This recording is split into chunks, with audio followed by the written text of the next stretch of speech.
This is a short little rant by your not-so-friendly guitarist on YouTube. Today I got a message telling me a bit about something I already knew. Hey dude, do you know that there's a sticker on the headstock of your jag-stang that says designed by Kurt Cobain? Well, and why do you play stuff that sounds like Guns N' Roses? 'Cause it isn't fucking Guns N' Roses, that's why.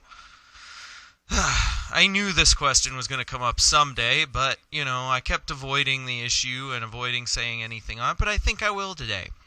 Okay, so about 10 years ago, as if it really matters now, it seems they've made peace with each other, but still, Nirvana and Guns N' Roses got into a fight at the MTV VMAs, and, Chris Novoselic told us all to take sides. Well, I'm going to side with Nirvana because they handled it in a classier manner. I'm sorry, but when the lead singer and the bass player are threatening to beat somebody up, if this was in my band, he would probably find himself with a Telecaster. And let's just say more dire consequences if he actually wanted to follow me somewhere. But yeah, that is sort of where this rant begins. I'm going to give you a little bit of insight as to what it's like to be an out-of-touch kid during the 1990s. I'm going to tell you my little story of how I got into grunge rock and how come I've kind of gotten out of it in more recent years, though I still play it and I still listen to it once in a while. It's not exactly the music I live for anymore. Let's take you back to the 1990s. Now, I was a fairly out-of-touch kid. I didn't have a radio. The only cassette tapes and records I had were in my sister's little drawer of tapes and records underneath her stereo. My sisters were both from the age of the 80s, mostly. They listened to things like Duran Duran, Motley Crue, Whitesnake, Mr. Mister, Def Leppard, Kenny Loggins, The Cars, that kind of stuff. But, that's what I was exposed to because that's all I had. I was off in my own little world. And this was during the summer, so I didn't realize how uncool it was until I came to school the next year, and I was busy saying, oh yeah, I've been listening to some Mr. Mister and stuff. What's the next thing I get? You freaking hair metal butt pirate faggot. One thing that really irks me about this argument on grunge people calling hair metal people fags is, how many grunge songs are about banging girls, and how many hair metal songs are about banging girls? Gee, I have to say, in the girl-banging category, hair metal really wins it over.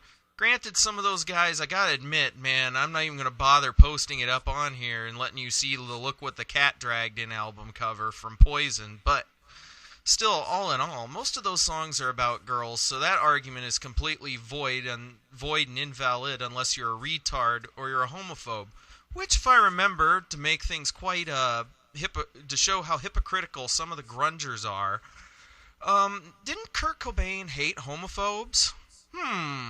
So why are people calling me gay for liking a genre of music that mostly is heterosexual, and why are those same people following a guy who clearly hates them? It's freaking retarded. Now, continuing on, I got beat up over this at school a lot. I got pushed around, beat up, called names, everything else. Gee, what rock icon or hero do I sound like from childhood? Couldn't happen to be Kurt Cobain, could it? Have any of you guys ever read any of those biographies or heard any of his history? Yes, I turned into a dyed-in-the-wool Nirvana fan. Why? 'Cause the music was angry and so was I. I was pissed at my own damn peers. I think even at one point I could have possibly even been a candidate for the kind of guy that would run around the school with a spork trying to stab people. That's about how angry I was with my own generation. And I started, because of so many people doing this, I started to question my own self. And then I started to realize over time, over much, thought, that, you know what? They're wrong and I'm right. What the hell is freaking wrong with this? I'm buying into a marketing ploy, for God's sakes. And that's all grunge ever was a marketing ploy. Anybody ever watch the making, the history of grunge? Go look it up on YouTube. It's the VH1 one. A guy quotes, "People from Seattle kind of want to punch you when you say that word." Because it was a nice, humble little local scene at one point. And then all of a sudden, the record companies got a hold of it. Now everybody's got to go and dress in flannel and bleach their hair and play old pawn shop Mustangs and jag-stangs that now are raising in price because nobody. And now, I get hundreds and hundreds of posts per week.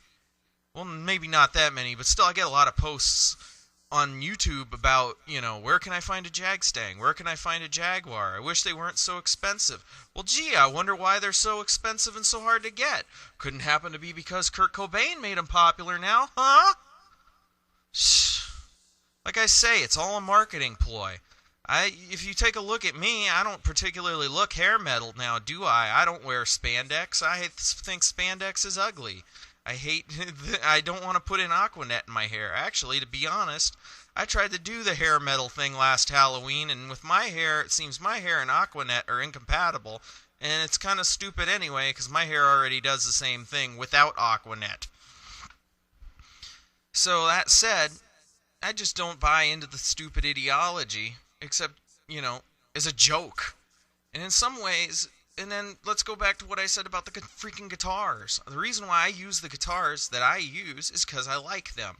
Okay, here's my history on the guitar. When I started playing guitar, I was already into grunge.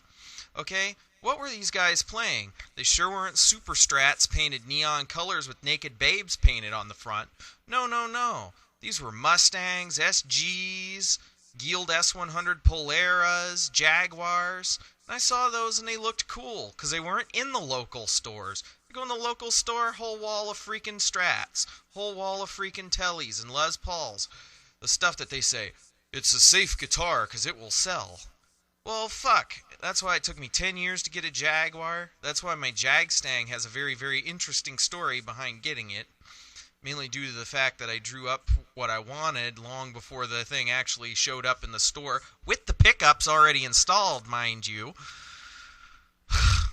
That is the reason why I have such a problem with people, is they seem to think that you gotta buy into this stupid ideology, that you gotta follow a genre, that you gotta look a certain way. It's retarded. Quit playing into the pockets of the suits. Be your own person. Well, I take influence from a bit of many people. Ultimately, in the end, it's my decision whether or not I decide to use this or pick up that.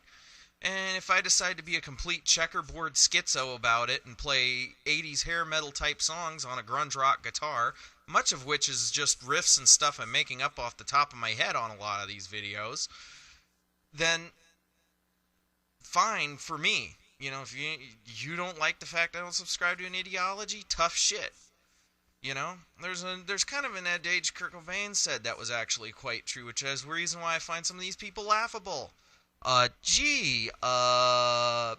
would rather be hated for what I am than liked for what I am not. Well, you know what? Go ahead. Hate me. Hate me. I play 80s hair metal on a fucking jag-stang. Go ahead. Fucking hate me. I don't care. I'm just doing this for fun. There are plenty of other people who like it. I'm not out here to do anything other than just having fun on my channel and sharing vids with my friends. That's all I freaking do. It's not like I'm trying to become some sort of celeb or something. The only reason I even post these rants is because there's not enough text allowance in the stupid boxes. And I don't feel like private messaging people because it tends to degenerate into a really retarded discussion that isn't really a discussion anyway.